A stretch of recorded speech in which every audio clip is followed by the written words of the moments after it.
túžiš mať ešte elegantnejšie ruky, aké máš? Celá technika pochádza, dámy, z prepojenia s našim telom. Vnímania, že naše ruky nám patria. Častokrát sa mi na hodinách stáva, že dámy sú tu a ani nevedia o tom, že tie ruky ešte majú aj prsty. Keď sa snažíte vyťahovať ruky do rôznych figúr, vždy si pomyslíte na to, že vychádzajú nám z našeho stredu, z našeho core. Takže takisto, keď robíme obyčajné ruky hore a dole, všimnite si, ja začínam z tejto časti môjho tela. Mierny nádych a hop a hop.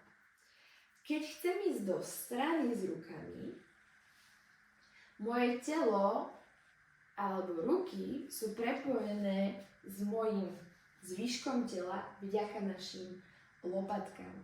Je veľmi podstatné na začiatku tieto lopatky zaktivovať. Aktivácia lopatiek znamená, že sa priblížia k sebe. Áno? Neznamená to, dámy, ale robí toto. Hej? Nie. Mierne zaktivujem, čím si viem pomôcť nádych, vtedy sa mi zaktivujú a tým pádom teraz už viem byť oveľa väčšom prepojení s mojím telom a mojimi rukami.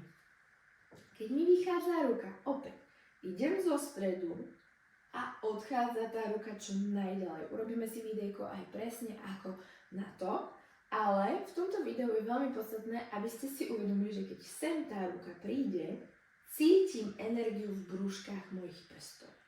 Áno, pokiaľ prídeš sem a nevieš o tej ruke, niečo je zlé.